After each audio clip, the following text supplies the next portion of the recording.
Today's is the fourth and final installment of the high school kosher questions and answers. Again, these are questions submitted by high school boys. The first two parts we did in front of them, actually in a live audience, and this third and fourth, are just being recorded without them. And today's topics are going to have to do with Shabbos and Brachos. So first, a couple of questions about Shabbos. The first question they asked was, they heard that if you want to take Cholent on Friday night, they have to hold the pot in their hand. I wanted to know if that's really true. Do you have to hold the pot while you're getting some Cholent out? So there are two things that we have to take into consideration over here. One is a deraisa issue and one is a d'rabbanan issue, and both of them have to do with this idea of taking a pot off the fire and putting it, taking the pot off so you can get some Cholent and then putting it back on. The deraisa issue is that if the Cholent is not fully cooked, then when you put it back onto the fire, you took it off to get some Cholent out, when you put it back onto the fire, you'll be violating the Isser Bishul of cooking on Shabbos. So that means that for that reason, unless the Cholent, that the Cholent is fully cooked, you shouldn't be taking it off the fire. Now, not always is a Cholent 100% cooked on Friday night. So in that case, if you're not sure that it's 100% cooked, holding in your hand is not going to help for this, and you shouldn't be taking Cholent at all. There are other ways to violate this Isser Bishul, but for now that's the most serious one, which is if you take it off before the Cholent is really cooked, before it's all cooked, it would be Isser Bishul. Now, assuming we dealt with the Bishul, the Cholent is fully cooked, and the Isser deraisa Bishul is not a concern. We have an Isser d'rabbanan called Chazara, which is to say the Chacham said they don't want people putting things back onto a fire if it was taken off on Shabbos, or for that matter before Shabbos. We can't just take food out of the fridge and stick it onto the fire, and we also, even if something was on the fire already, we can't put it back on unless we meet a couple of conditions, and three conditions. And again, I'm saying three conditions means, of course, it had to be fully cooked. That was before the Chacham said this in. So the three conditions are, first of all, there's got to be some kind of a cover or a blech on the fire or the heating element. Second is, you have to hold the pot in your hand the whole time when it's off the fire. And second is, when you take the pot off the fire, you have to have already had in mind that you're going to put it back on. Now, as far as this first concern, that you have to have a blech, that blech doesn't have to be an official blech that you buy in a Jewish store. It could be a sheet pan, a piece of foil, and not only that, the blech doesn't have to have been there before Shabbos. You could put the blech on it, you could pick the pot up for what you want and put the blech down, the so to speak blech down afterwards, as long as there's a blech on when you put the pot back onto the fire. And as far as holding the pot in your hand, you want to hold the pot in your hands. You might want to have two people there for doing this Cholent. One person holding the pot and the other one scooping out the Cholent. And again, you have to have in mind also that you were going to put it back onto the fire. All of this I'm talking about is about if you want to take the pot off the fire and get the Cholent out that way. There's a different concern, which is not for today, of if you just scoop some Cholent out of the pot itself while the pot is still on the fire. So that we don't recommend that at all. In order to get Cholent, you have to take it off the fire first, and then you have to follow these conditions that we've been talking about. Okay, the next question is it okay to make instant coffee, tea, and hot cocoa on Shabbos? So, a little background. You're not allowed to cook on Shabbos, as I just mentioned a minute ago. And one of the rules about bishul is ein bishul achar bishul, which means is that if something is fully cooked, the din says it's not possible to violate bishul by cooking it again. If it's cooked and it's cooked, and cooking it again doesn't mean anything. If it's already cooked, there's no problem to cook it again. Now, there are two details of that din that are important for us. And the first is that when the din says ein bishul achar bishul, there's a difference between bishul and afiyah. Bishul means cooking something in water or frying it in oil. That's bishul. And afiyah means when you bake or broil something without any liquid. So there's no bishul achar bishul, and there's no afiyah achar afiyah. But there is bishul achar afiyah, or the other way around. So if something had bishul done to it, you could still be over on Chilul Shabbos by baking it, and the other way around. If you baked something first, you wouldn't be able to cook it afterwards. That would still be an Isser Bishul. Now, the second detail about ein bishul achar bishul is that there's a difference between liquids and solids, and that is once a solid is considered cooked, it's cooked permanently. That'll never go back. But when a liquid is cooked, it's only considered cooked as long as it stays warm or hot. But if it cools down completely, then someone who reheats it is considered that he's doing bishul again, even though we say ein bishul acha bishul. If it completely cools down, then we say there is bishul acha bishul. Okay, so now we heard some of these background rules. Let's see how that applies to our case. An instant coffee or instant tea means that the factory cooked up a big pot of coffee or tea in the factory, and then they remove the water. Usually, actually, that removing water is a second cooking. So the instant coffee and the tea parts of it have been cooked, and ein bishul acha bishul, so it should be mutter to use it again, to do it again on Shabbos. It had bishul already; it was cooked to make the pot in the first place, and then you want to cook it again, should be no problem. Ein bishul acha bishul. However, some people are machmir on this question because they say, even though the instant coffee and the tea powder are solids right now, when you put them into water, meaning when you try to make your drink, they're going to be, we should look at it as a liquid because it's going to be a liquid when you finish at the end of the process. So they want to say, if so, then since we said there is bishul acha bishul when it's a liquid that cooled down, and of course the instant coffee, it's cold now. So there are those who say that therefore there is a problem with bishul by putting it, because what will become a liquid, it would be bishul acha bishul. There is a problem with bishul acha bishul. Most people don't hold like that. Most people say, look, right now it's a solid, so it's ein bishul acha bishul and you have no problems. And so in Dayan Weiss says that a person should be makbid, should try to be makbid for the shita, and what they should do is they should put the water into the cup first, and then put the coffee or tea into it, the powder into it, which makes it only klisheni, which would minimize the issues that there would be with heating this up. Now, all that we've been talking is only when the only ingredients are instant coffee or instant tea. But sometimes companies add things to that coffee, and it's not just instant coffee or instant tea.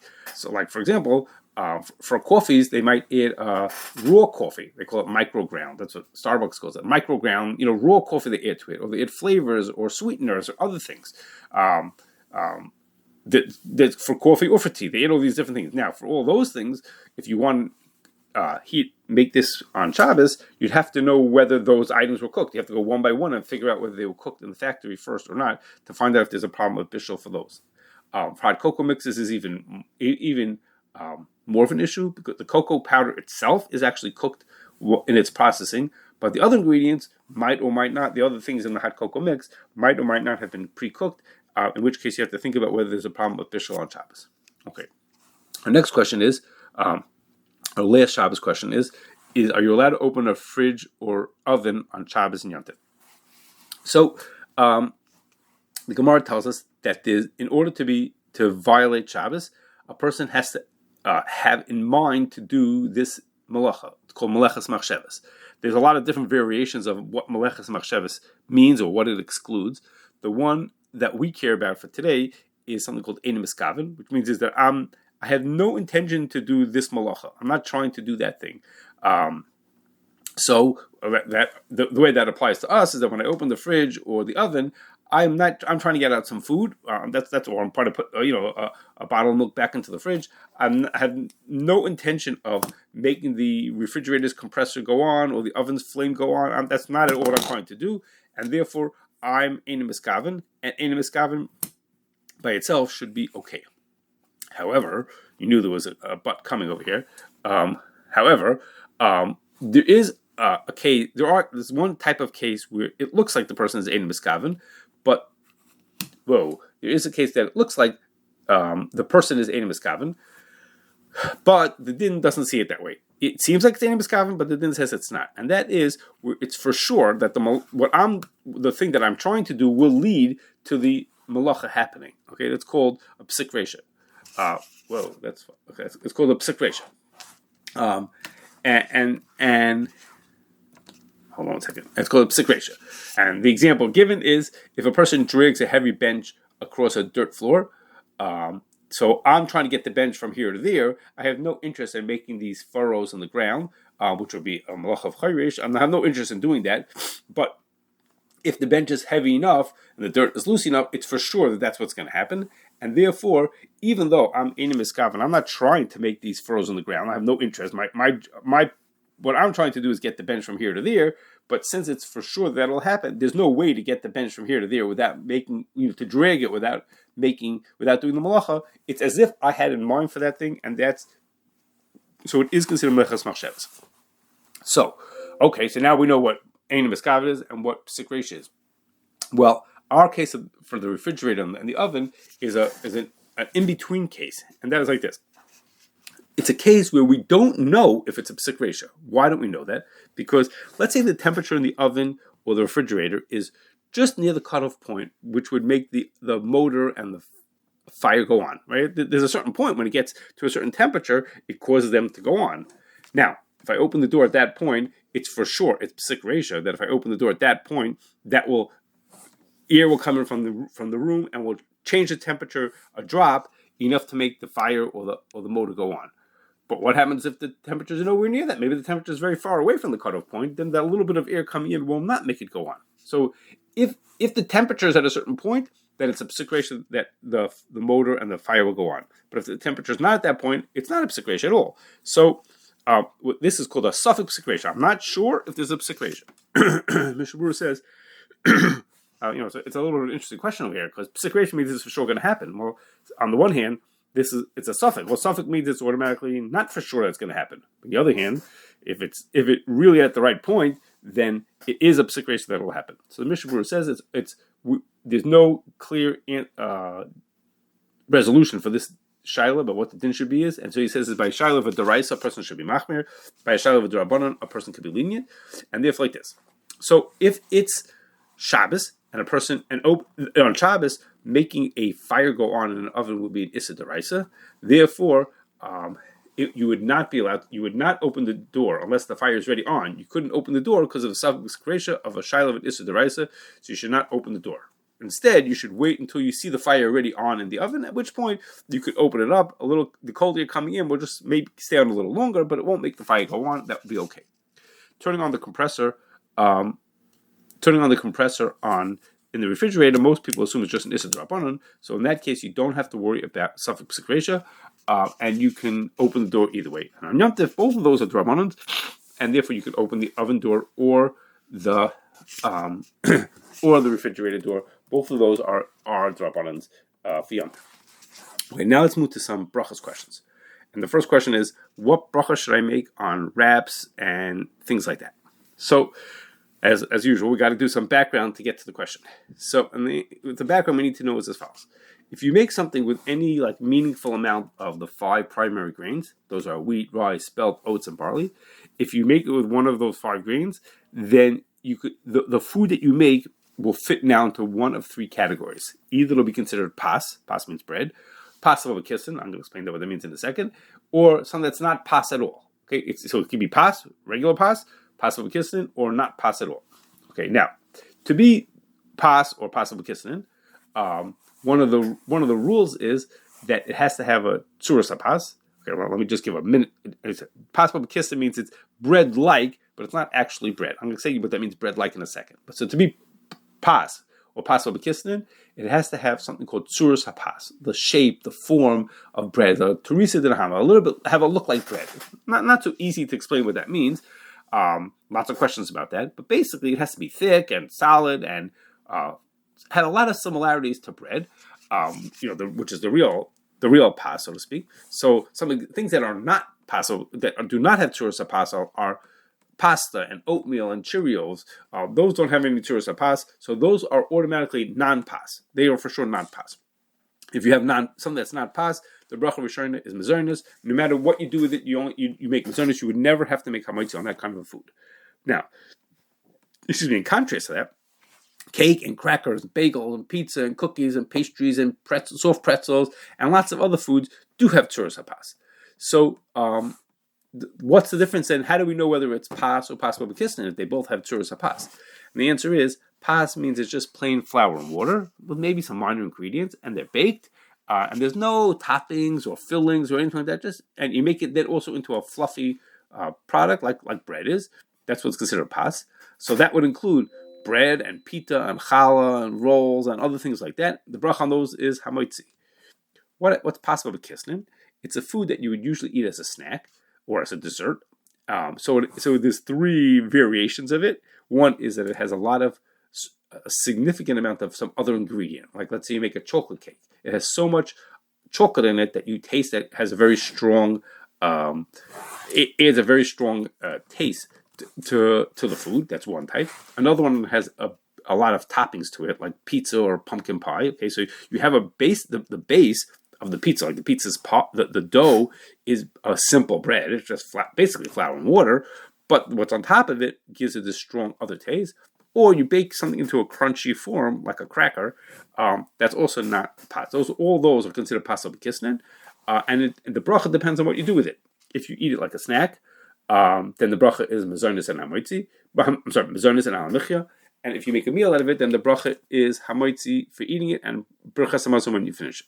Okay, so we've got non-pas means the things that don't have tzuras hapas. Pas and pas b'kisnin both have tzuras hapas.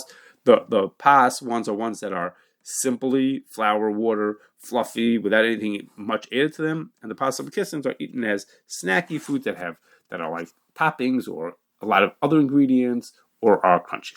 So now to our question about the wraps. The Magen Avraham says he describes something that's basically a wrap. Okay, it's thin and long and flat like a wrap, and he says it's so thin that it doesn't have tzuras hapas. That in itself makes it not have tzuras hapas. Thin things like that. That's not when you think of bread. You think of this big fluffy loaf, not this thin, paper-like item.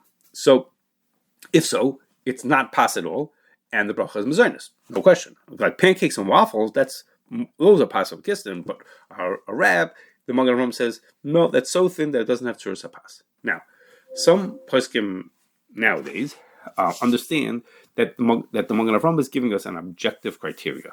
That something which is so thin, like a wrap, is automatically not like bread and has no tzuras hapas. So it makes no difference what you do with it or what people choose to do with them. It inherently is not like pas. And other people say, no, the Magen Avraham is just describing in his day, nobody thought of those kind of thin things as bread-like because you didn't use them at all in a way that you'd use bread. However, nowadays, people use those wraps very much like bread. They put meat or cheese or salad or things into it, and they make sandwiches out of them. They use wraps very much like they use bread. And according to those people, so they understand the Magen Avraham is just giving us subjective criteria. Just, in his day, that wasn't bread-like. But that means that today it might, yes, be bread-like. And those people would say is, it has tzuras hapas, and then the bracha is hamoitzi. Okay, so this is a question in contemporary poskim, what the din should be about what brachas you should make on the wraps, and what you should do depends on your rabbi. Go ask your local rav, and he'll direct you as to which of these positions you should follow. Okay, next question is, so what's the right bracha for Cholent?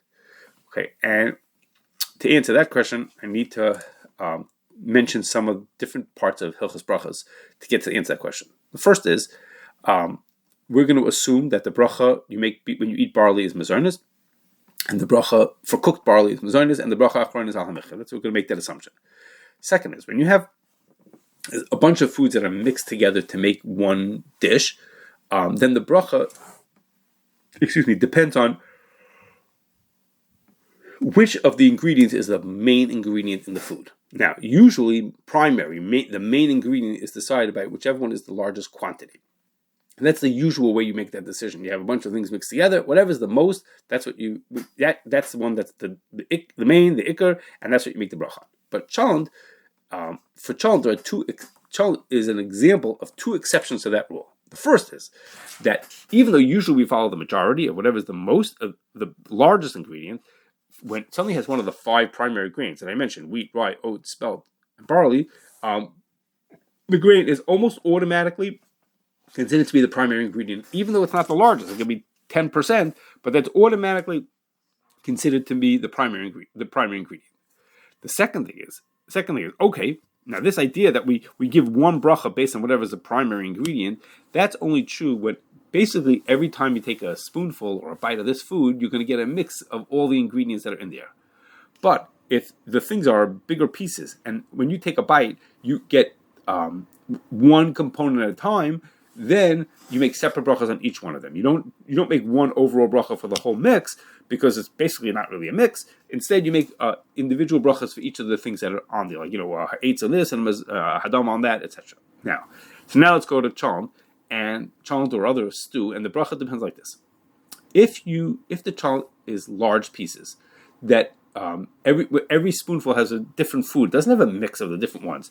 Each spoonful has many different things mixed together. Then you make the bracha based on what's there. So if they're separate, then you make different brachos for each one at a time. So the barley we get in mezarnas al michya. If you have potatoes, beans, and vegetables, you make hadam and burn nefashos for them. And if you have meat and chicken, you make a shahakal, and also they would be covered by that burn nefashos as well. Because each component, if they're separate enough, then you'd make the brachos on them separately.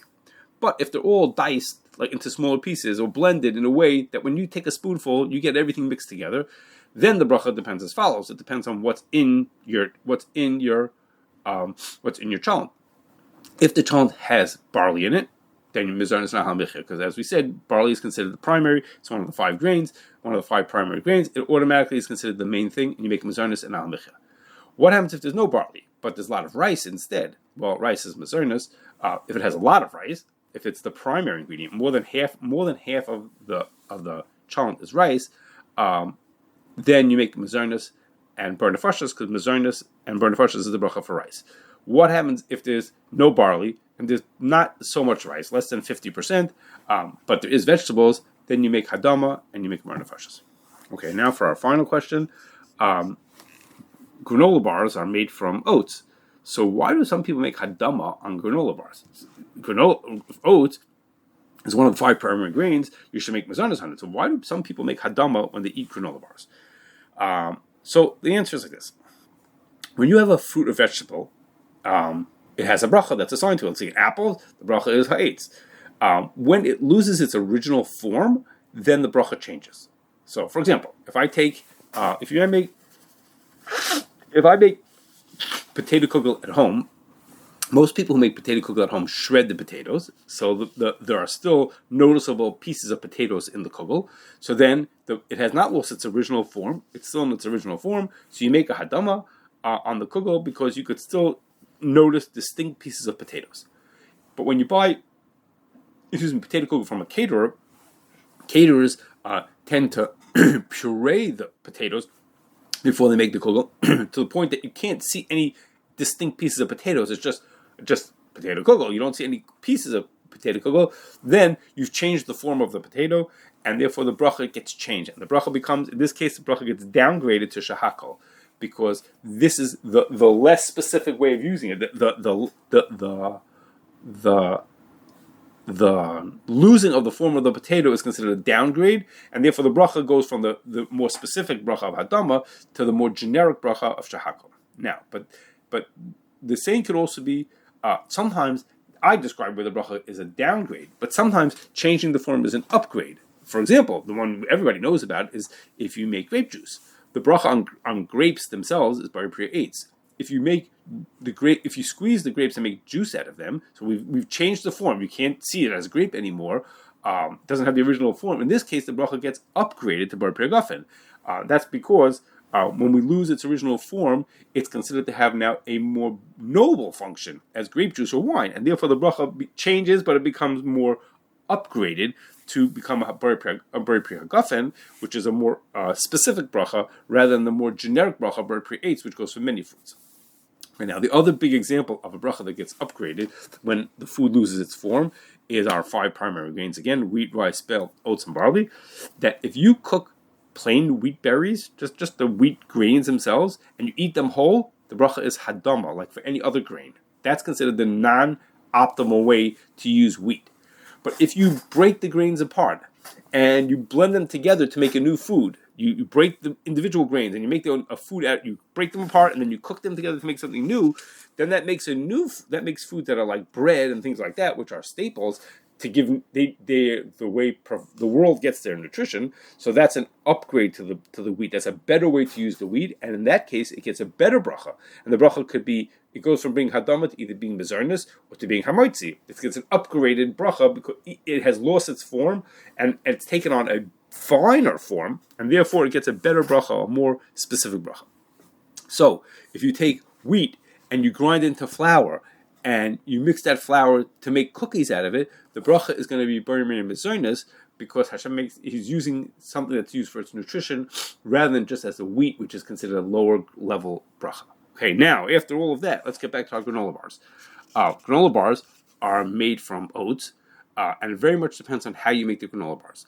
If the pieces of oats remain basically whole, then most people say is that the bracha is hadama. And that's because you're eating just the plain grain in its original form, just in a whole oat form, and therefore most people say that the bracha for those items is hadama. Now, there's a machlokes what bracha achroni you make on it. So if you've eaten it already, you should make a bar nefasha. But you should know there is a machlokes what bracha achroni you make on it. But if the oats were broken apart and then broken, not whole oats, they're broken into pieces, and then they were cooked or baked together with other things to make a bar, then the bracha is mezainis, because then the oats have lost their original form. They're not whole and complete. Rather, they've been broken apart and reconstituted into this bar type item, into the granola bar. Then the bracha is mezainis. So back to the original question was, why do some people make hadama? It very much depends on which granola bar you have. Sometimes the correct bracha on the granola bar is hadama when the oats are basically whole, and other times the bracha will be mezainis if they're broken apart before they get formed into the bar.